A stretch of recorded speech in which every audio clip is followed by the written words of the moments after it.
Donc, les ouvertures de hi-hat maintenant, on a vu différentes variations de hi-hat, donc modifier le rythme du hi-hat, mais maintenant on peut le modifier en l'ouvrant tout simplement pour aller chercher un son différent, une sonorité différente.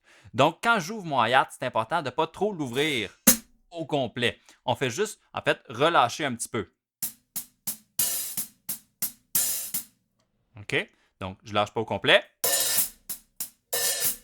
Sinon, ça fait un petit peu too much. Puis, quand je relâche, dans le fond, je relâche un petit peu de pression, ça l'ouvre un petit peu. Je frappe ouvert, puis après ça, je referme en même temps que je fais mon coup d'après. Pas trop vite, sinon ça sonne un petit peu précipité comme ça. Là. Je referme un peu trop vite. Il faut que j'attende le coup d'après. Tac, tac, tac, ou ferme. Tac, tac, ou ferme. C'est bon pour ça. Donc, on a plein de variantes différentes sur la page 33, donc de places différentes où on peut ouvrir le hi-hat. Donc, les petits hauts au-dessus de la cymbale, ça veut dire que j'ouvre. Sur la cymbale d'après, je ferme tout simplement. Des fois, il y a des livres qu'on met soit une petite barre ou un petit plus là, sur le hi-hat d'après pour dire qu'on referme. Mais quand on l'écrit comme ça, dans le fond, on sous-entend qu'on referme le coup d'après, tout simplement.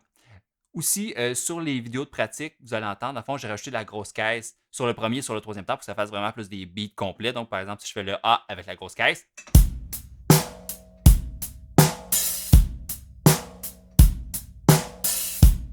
okay. Vous avez remarqué peut-être aussi, quand je fais mon ouverture d'hi-hat, je fais un petit accent aussi avec ma baguette pour juste faire ressortir un peu cette ouverture-là. Là.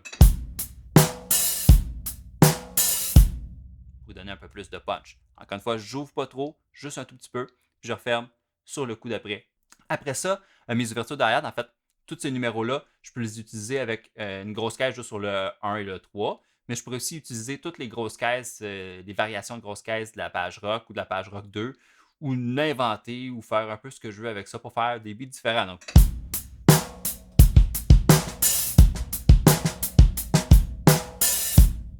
puis je peux même utiliser les ouvertures de hi-hat, pas nécessairement sur des deux croches sur le hi-hat. Ça peut être sur des 4 doubles, des 2 doubles croches, des chutes croches, peu importe. Là.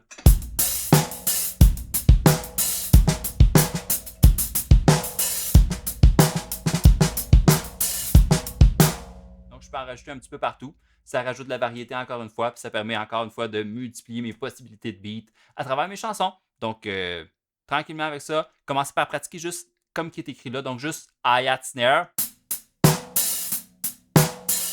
pour avoir un beau son de hi-hat ouvert, bien maîtriser l'ouverture, pas trop, pas assez, sinon on ne l'entend pas. Faire juste un petit accent dessus pour bien le faire ressortir. Puis une fois que ça sonne bien, ben, faites des variantes de bass drum en dessous de ça. Ça vous donne encore une fois une infinité de beats à explorer. Bye bye!